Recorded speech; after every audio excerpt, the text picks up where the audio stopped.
Good evening to you, friends. Welcome to 9 News Now. I'm Greg Merriweather. Conditions around the state are getting better, including that traffic movement on I-20.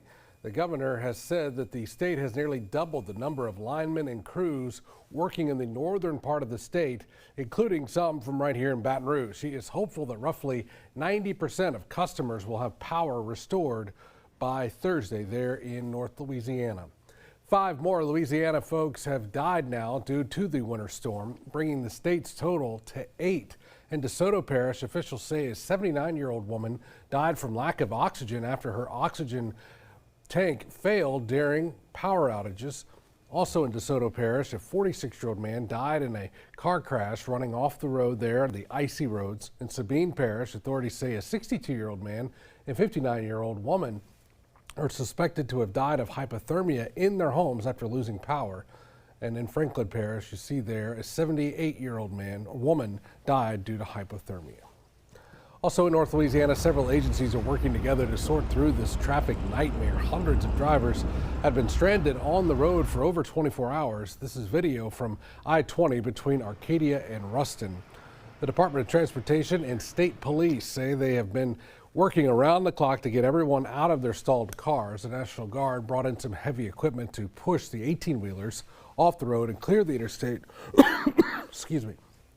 They also want to get around. They were delivering food to folks there in need. Iberville Parish leaders are urging their folks to conserve water during the winter weather. Leaders say the water system is experiencing a significant strain due to increased demand. They advise you to turn off your dripping faucets during the day. You can resume it when the temperatures drop below the freezing again.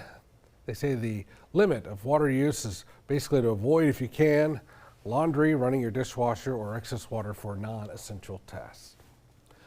A couple of Good Samaritans are being credited for saving 2 lives this morning. A fire broke out at this house on 46th Street right before noon. 2 women driving by noticed smoke and ran to help. They found a woman and her son trapped inside and were able to get them out. The fire victims were treated for smoke inhalation. By the way, you can hear in our interview with the 2 heroes, you can hear all of it right now on the 9 News app. It is something to see. All right, let's get your weather picture now and over to our First Alert Chief, Dr. Steve Caparata. Hey, Steve. Hey, Greg, still cold outside tonight, but good news is not as cold as it has been. Here's what we're tracking. We do have another freeze on the way overnight, but for most of us, the big difference here, this will be a light freeze, not the deep, hard freeze we've had the last couple of nights and mornings in many areas. However, the bad news is the hard freeze threat will return once again as we get into the weekend. All right, here's a look at temperatures outside right now. Baton Rouge's been running a little bit above surrounding areas. Look at Gonzales, almost at freezing, 33, Hammond 35, Macomb, Bogalusa are at freezing, and even New Iberia and Patterson running colder in Baton Rouge right now at 34 degrees. But what a difference from last night. Baton Rouge is up 11 degrees from 24 hours ago, 12 in Lafayette, 10 in Macomb. So again, the message is still cold outside tonight, but it's not as cold as it has been. Here's what we're forecasting for tomorrow morning. So we largely got mid to upper 20s, maybe right around 30 along the coast. So it's kind of borderline hard freeze conditions north of the interstates.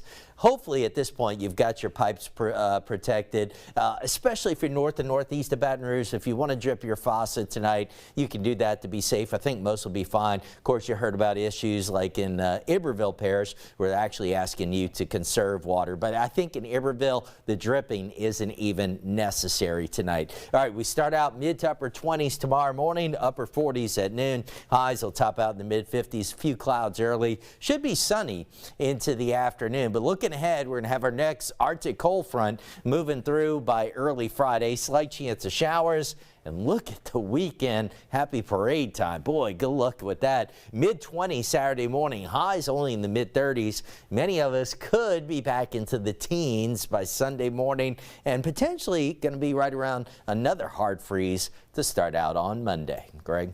All right, Steve, thank you. Thank you all very much. We certainly appreciate it. I'll see you back here at 10 over on WAFB. Until then, you can always get all the news right here on the WAFB app.